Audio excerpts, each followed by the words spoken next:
Hello friends, कैसे हैं आप सब। आई होप आप सब अच्छे होंगे। दोस्तों, आज हम 15 फरवरी 2021 का करंट अफेयर्स कवर करेंगे। यह करंट अफेयर्स ऐसे कॉम्पिटिटिव एग्जाम्स जिनमें करंट अफेयर्स और स्टैटिक जीएस वाला पोर्शन पूछा जा रहा है के लिए काफ़ी महत्वपूर्ण हैं। और ये डेली का पेज आप अगर फॉलो कर रहे हैं तो बहुत अच्छी बात है, और अगर नहीं भी कर रहे हैं तो आप इसको फॉलो करिए, इसको डेली पढ़िए और विश्वास कीजिए इस कंटेंट पर और इस वीडियो पर कि आप अगर ये डेली का वीडियो देख रहे हैं, इसको फॉलो कर रहे हैं, तो आपके मैक्सिमम प्रश्न यहीं से ही कवर हो जाएंगे। इसके अलावा आपको किसी भी अन्य स्रोत को पढ़ने की आवश्यकता नहीं है। शुरू करते हैं 15 फरवरी 2021 का करंट अफेयर्स। पहला पॉइंट है सक्षम।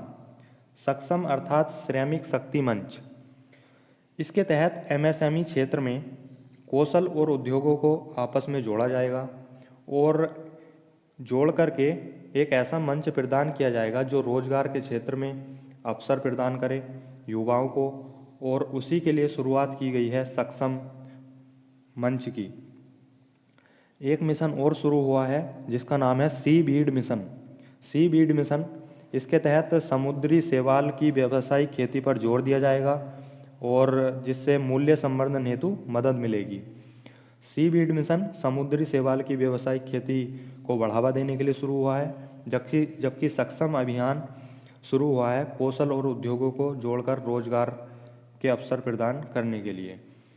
इन दोनों ही जैसे सक्षम हुआ और सी बीड मिशन हुआ, इन दोनों की ही शुरुआत सूचना प्रौद्योगिकी मंत्रालय ने पूर्वानुमान एवं मूल्यांकन परिषद अर्थात टी फैक और प्रौद्योगिकी सूचना मंत्रालय दोनों ने आपस में मिलकर संयुक्त रूप से शुरुआत की है सक्षम मंच की और सी बीड मिशन की।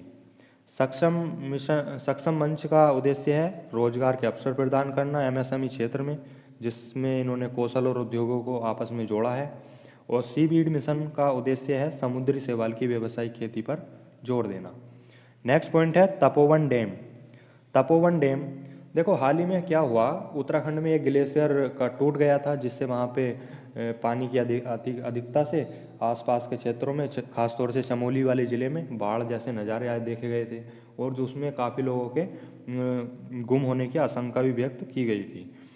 तो वहाँ पे उत्तराखंड में जितने भी अभी नदी हैं या फिर घाटी हैं या फिर डैम हैं, परियोजनाएं हैं, या जितने भी राष्ट्रीय उद्यान हैं, पर्वत श्रृंखलाएं हैं, तो ये सभी काफ़ी महत्वपूर्ण रहने वाले हैं क्योंकि चर्चा में बने हुए हैं। तो तपोवन डैम का जिक्र अभी पीछे न्यूज़ में चल रहा था, तो जान लेते हैं। तपोवन डैम धौलीगंगा नदी पर है और यह चमोली ज़िले में उत्तराखंड में स्थित है।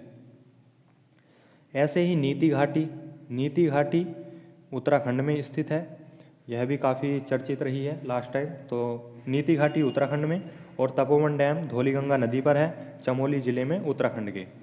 नेक्स्ट पॉइंट है इसरो द्वारा पहली बार निजी क्षेत्र द्वारा विकसित उपग्रहों का परीक्षण किया गया। इसरो ने पहली बार जो निजी क्षेत्र है या जो प्राइवेट सेक्टर है उसके द्वारा विकसित उपग्रहों का परीक्षण किया है। यह परीक्षण UR राव उपग्रह केंद्र बेंगलोर से किया गया है। नेक्स्ट पॉइंट है टाटा मोटर्स के CEO अर्थात मुख्य कार्यकारी अधिकारी टाटा मोटर्स के कौन बने हैं, वो हैं मार्क लिस्टोसेला। नेक्स्ट पॉइंट है आत्मकथा, काफ़ी महत्वपूर्ण है, वेरी वेरी मोस्ट, याद कर लें इसको जरूर। आत्मकथा है अनफिनिश्ड ए मेमोयर, यह लिखी है प्रियंका चोपड़ा ने। प्रियंका चोपड़ा की आत्मकथा कौन सी है, अनफिनिश्ड ए मेमोयर। नेक्स्ट पॉइंट है अंतर्राष्ट्रीय आपराधिक न्यायालय। अंतर्राष्ट्रीय आपराधिक न्यायालय के मुख्य अभियोजक बने हैं करीम खान, जो संबंध रखते हैं ब्रिटेन से। अंतर्राष्ट्रीय आपराधिक न्यायालय के मुख्य अभियोजक हैं करीम खान, जो संबंध रखते हैं ब्रिटेन से।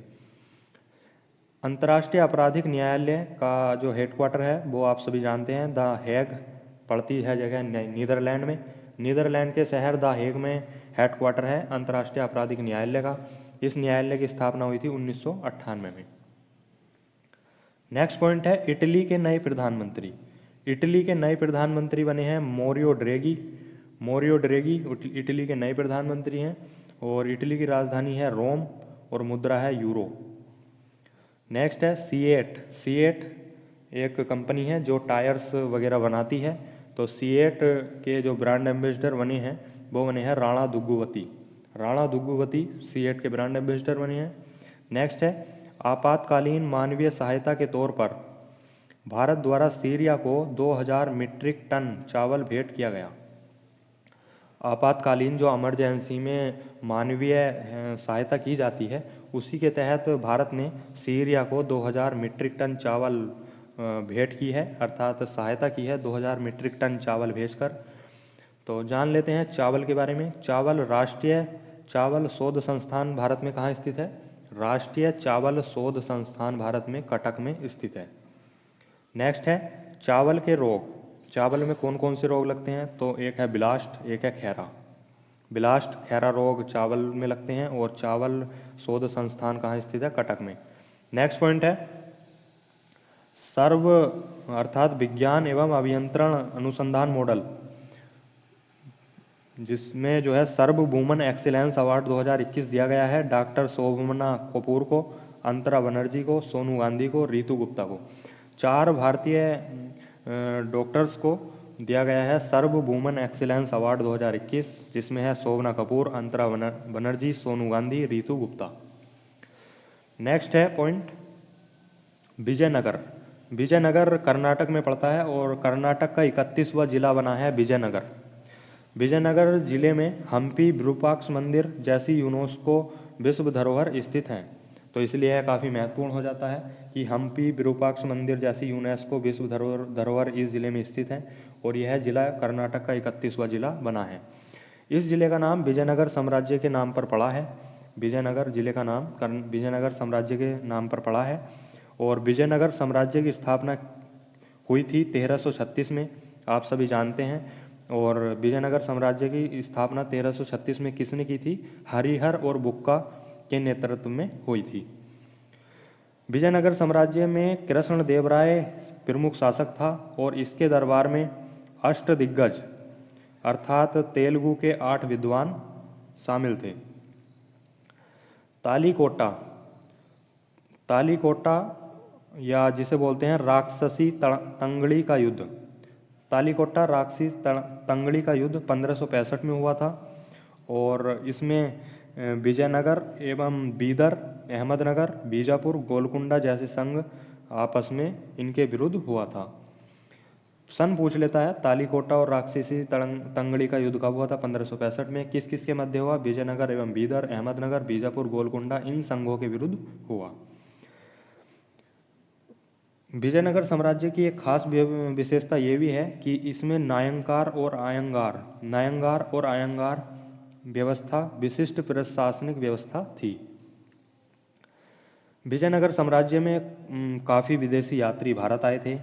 कौन सा विदेशी यात्री किस देश से आया था और किस शासक के समय में आया था? कभी कभी क्रम लगाने को पूछ लेता है, कभी कभी डायरेक्ट पूछ लेता है कि ये शासक किस देश से आए थे और विजयनगर साम्राज्य का उस टाइम जो है शासक कौन था। तो पहला है इसमें निकोलो कोंटी।